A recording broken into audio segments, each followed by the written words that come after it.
All right, so I think I'm recording. We're taking a look at a group of problems that gives us an equation and asks us to match the equation to the appropriate graph. And to do this, we have to, it will be easiest if we recall our function transformations. And if we're in a previous video, I illustrated that the equation number 10 matches to the graph of A. And we're treating that graph as the graph of our parent function, and we're doing transformations on this graph of A. So when I look at 13 and 14, the plus 4 and minus 4 is affecting the domain, the input into this function. And if you recall, when you affect the input on these horizontal shifts left and right, it kind of behaves in a bizarre fashion. That adding 4 is actually a shift to the left. So in number 13, I'm interested in shifting my parent function 4 units to the left. Even though that says addition, you might think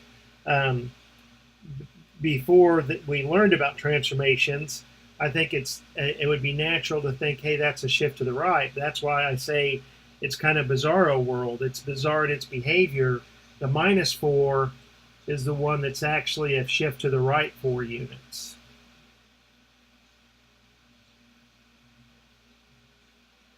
So to figure out the graph of 13, let's come in and pick the 2 points that are easiest for us to read off of this graph, 1,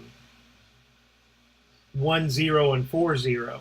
So this 1, 0 is transformed by going for, if we're looking for number 13, 4 units to the left. And to move to the left means to subtract, and 1 minus 4 is a negative 3. So this is being transformed to negative 3, 0. The transformation affecting the domain, the range stays the same. The 0, the y-coordinate, is going to stay the same in each case. Well, what about this point 4, 1? It gets shifted to the left as well. And 4 minus 4 is 0. Oops, yeah, 0, 1. So let's plot these 2 new points. Negative 3, 0 is right here, and 0, 1 is right here. And like I say, this graph that we're looking for looks like this. The whole thing has been shifted to the left 4 units.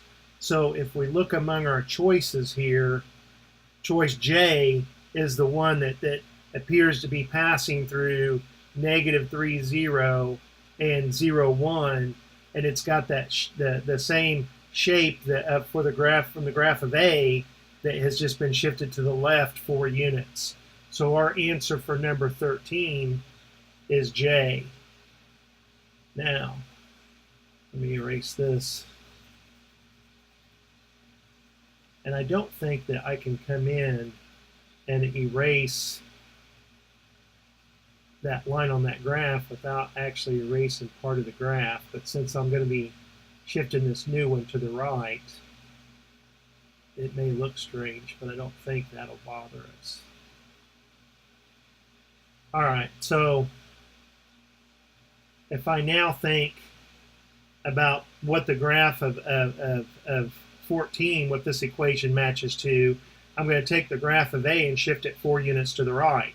So this point, this x-intercept at 1, 0, if I shift it to the right, that 1, 0 is transformed to the point 5, 0.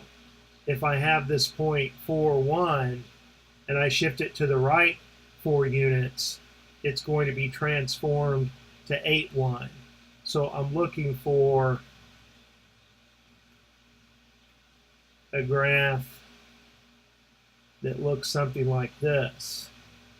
Okay, the graph of A has been shifted to the right 4 units, and I see that here in H. It's the only one that it could be, so that's H.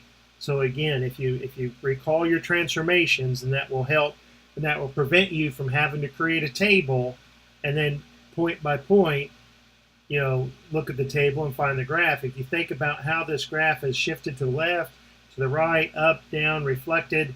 It's going to be much quicker and easier to match these equations to these graphs using that previous knowledge. Hope that helps, and I'll talk to you later. Bye.